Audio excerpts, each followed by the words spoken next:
En marzo de 1908, la revista Pearson's publica la entrevista Creelman con el presidente Díaz, en la que este declara que México está listo para una democracia y un nuevo líder.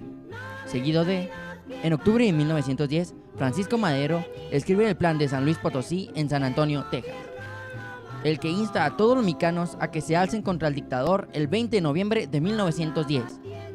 A finales de 1910, Francisco Madero convence a Pascual Orozco y a Francisco Pancho Villa a unirse a la revolución. Luego, en marzo de 1911, Emiliano Zapata lidera un levantamiento de campesinos para luchar por los derechos sobre la tierra y el agua. Revueltas armadas comenzaron simultáneamente en otras partes de México, resultando muy bien, ya que en 10 de mayo de 1911, Orozco y Villa capturan la ciudad Juárez. Pero el 25 de mayo de 1911, Francisco Madero es elegido como presidente de México. En marzo de 1912, Pascual Orozco encabeza una rebelión en Chihuahua después de perder las elecciones para gobernador.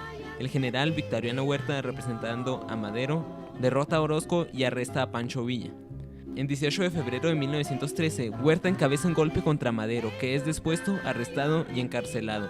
El 22 de febrero de 1913, el presidente Madero y el vicepresidente Pino Suárez son acribillados a balazos. Huerta se declara presidente de México. Marzo de 1913. Estados Unidos se declara en contra de Huerta. Abril de 1913. Venustiano Carranza, el gobernador de Coahuila, es nombrado primer jefe en la lucha contra Huerta. Venustiano Carranza, el gobernador de Coahuila, es nombrado primer jefe en la lucha contra Huerta y contra Villa y Zapata. Álvaro Obregón está al frente del ejército de Carranza. Fuerzas de Estados Unidos ocupan Veracruz el 21 de abril de 1914. Seguido de esto, Huerta dimite como presidente y huye hacia Europa en un barco alemán el 15 de junio de 1914. Unos días después, el 23 de junio de 1914, Zacatecas es capturada por la División del Norte de Villa. En noviembre de ese mismo año, la Primera Guerra Mundial comienza en Europa. Estados Unidos abandona Veracruz. El 19 de octubre del siguiente año, 1915, los Estados Unidos reconocen a Venustiano Carranza como presidente provisional de México. El 9 de marzo de 1916, Pancho Villa saquea Columbus, Nuevo México, como represalia por el reconocimiento de Estados Unidos de su enemigo Carranza. Mueren 8 soldados y 10 civiles estadounidenses. En marzo de 1916, el general John J. Pershing manda una fuerza en México en una búsqueda inútil de Villa. 5 de febrero de 1917. México adopta la Constitución de 1917, con artículos reclamando derechos sobre el subsuelo, nuevas regulaciones sobre derechos laborales y sanciones contra la Iglesia Católica. El 6 de abril de ese mismo año, los Estados Unidos declaran la guerra a Alemania. Zapata es asesinado en una emboscada el 10 de abril de 1919. El 1 de junio de ese mismo año, Obregón anuncia su campaña para la presidencia. El 20 de abril de 1920, Obregón se declara en rebelión contra Carranza, cuyos apoyos se derrumban. Desafortunadamente, Carranza es asesinado el 20 de mayo de 1920, por lo cual Obregón es elegido presidente el 26 de octubre de ese mismo año. Un mes después, siendo 30 de noviembre, Obregón toma posesión como presidente. La revolución ha terminado. Esta revolución comenzó por el descontento de la población hacia el dictador Porfirio Díaz, que estuvo en el poder por más de 30 años, desencadenando hechos que duraron más de 11 años hasta la culminación de la revolución, con Carranza asumiendo la presidencia de México, con Obregón asumiendo la presidencia de México. Muchas muertes de personajes importantes sucedieron durante este tiempo, personajes que tal vez si siguieran en vida hubieran cambiado totalmente la historia del país, incluso muriendo lo hicieron, y de no ser por ellos, México no sería lo que es hoy en día. De cierta manera, un país libre de elegir a quienes nos gobiernan.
Carranza, le agradezco mucho que me conceda esta tan importante entrevista. Buenas tardes. Preséntese.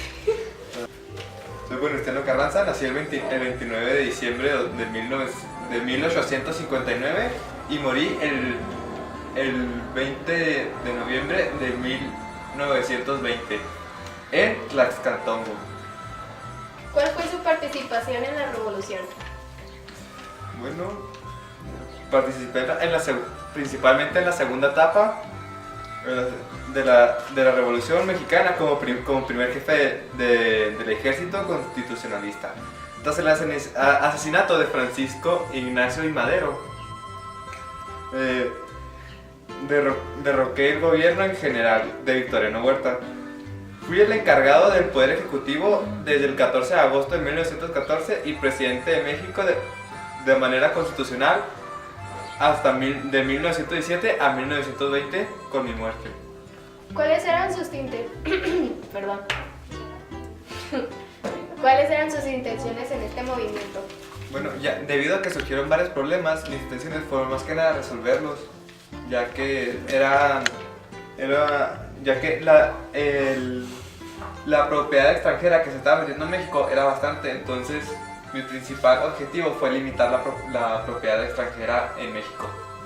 Bueno, muchas gracias, Venustiano Carranza. Esto ha sido todo. Muchas gracias. Buenas tardes, nos encontramos con el señor Pancho Villa y aquí esperamos que nos cuente un poco más de su vida. Buenas tardes, yo soy José Doroteo Arango Arámbula, mejor conocido como Francisco Villa. Y cuéntenos más sobre su participación de la revolución. Como ustedes ya saben, fui una leyenda estratega que se levantó en armas en 1910. ¿Y cuáles fueron sus intenciones con estos levantamientos? Gracias a mis dotes de estratega militar, los objetivos principales fueron organizar y participar en varios grupos armados. Y con esto, ¿qué logró en la revolución? ¿Cuáles fueron sus logros? Principalmente fui gobernador de Chihuahua en el año de 1913. ¿Y qué fue lo más importante? Lo más importante que hice en esa época fue unirme al movimiento armado de Francisco y Madero. Muy bien, y con eso tenemos todo por parte de Francisco Villa. Buenas tardes, hoy nos encontramos con el señor Francisco Madero. Mucho gusto, señor. Mucho Por favor, gusto. preséntese. Mi nombre es Francisco Ignacio Madero, fui empresario político, presidente de México y promulgador del Plan de San Luis. Me declaré contra el régimen porfirista y a favor del pueblo. Nací el 30 de octubre de 1873 en Parras, Coahuila. Fallecí por homicidio el 22 de febrero de 1913 en la Ciudad de México al ser traicionado por el general Victoriano Huerta. Mucho gusto, señor Francisco Madero. Ahora dígame, ¿cuál fue su participación en la Revolución Mexicana? Me encargué de defender la reforma política y agraria, critiqué fuertemente el régimen de Porfirio Díaz, publiqué la sucesión presidencial en el año de 1910, en la cual motivaba a los votantes para que no reeligieran al presidente. Participé en campañas militares y me convertí en el principal candidato a la presidencia y fui elegido presidente en 1911. ¿Cuáles fueron sus intenciones en este movimiento? Bueno, pues mi propósito principal era la revolución para cambiar el sistema y la forma de gobierno, sin guerras y ejercer un gobierno justo. ¿Y qué logros obtuvo en este movimiento? Lo más importante que logré fue iniciar la Revolución Mexicana con un movimiento antirreeleccionista y declarar la ley suprema de la República que prohíbe la reelección. ¿Cuáles fueron sus motivos para la revolución?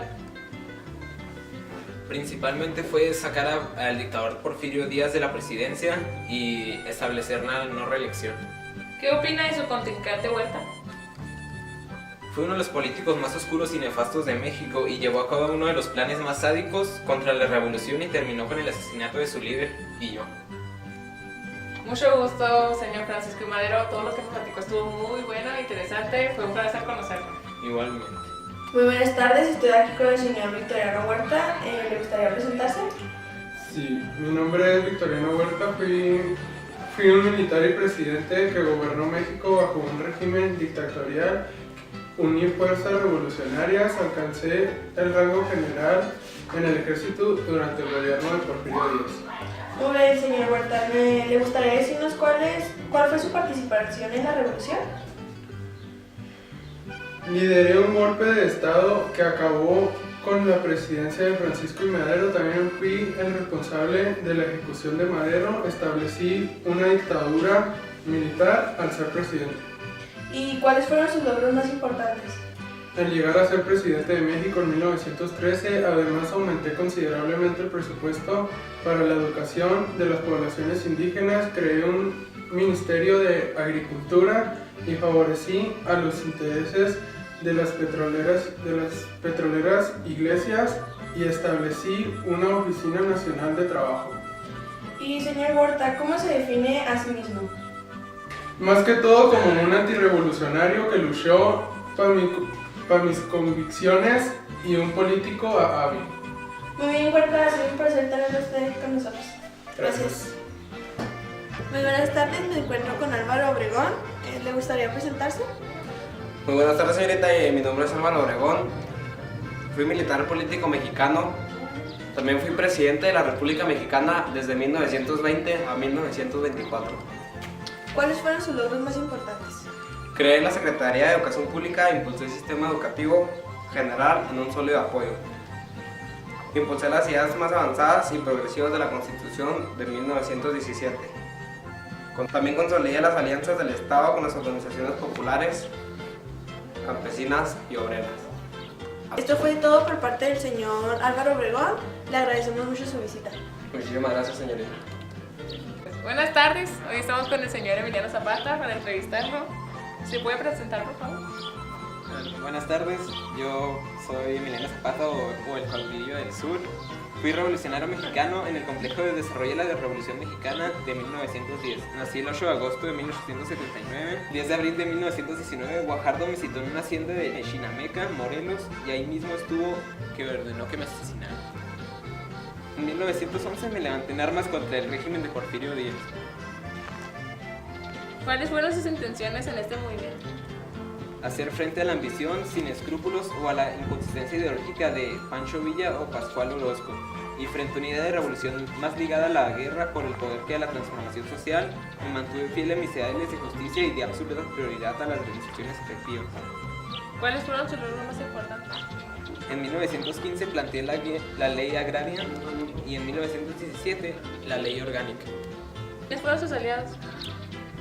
Apoyé la candidatura de Francisco I. Madero a la presidencia. A pesar de esto, cuando Madero llegó al poder, este no cumplió las demandas prometidas, por lo tanto entré en descontento y desconocí su mandato. ¿Cómo se define a sí mismo?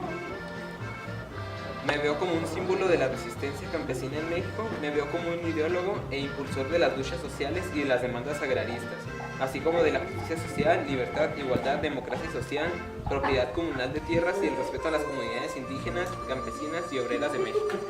Ok, señor Emiliano Zapata, ha sido un placer conocerlo, mucho gusto. Mucho gusto.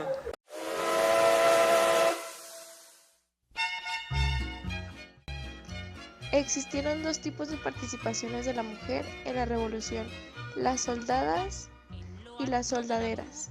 Un ejemplo de la participación de la mujer fue durante la Revolución Mexicana. Las adelitas, entre las actividades que realizaban estaba el propagar las ideas revolucionarias, pasar telegramas y correos, y lo más peligroso de sus misiones se trataba de obtener información del enemigo, distribuir de armas a los grupos aliados que las necesitaran, y si se presentaba un conflicto, ellas, además de su importante participación, también ayudaban a hacer las tareas del hogar, que era lavar ropa de los que participaban en la guerra, hacer su comida y ayudar a las necesidades de los demás. ¿Considera usted que la Revolución Mexicana de 1910 logró sus objetivos? Pues en parte sí, ya que el principal objetivo era el derrocamiento de la dictadura impuesta por el gobernador Porfirio Díaz, quien gobernó el país por 30 largos años. Por otro lado, también lograron la repartición de tierras, que llevó el lema "La tierra es de quien lo trabaja", y eran importantes los revolucionarios como Francisco Villa y Emiliano Zapata. ¿Qué beneficios prevalecieron?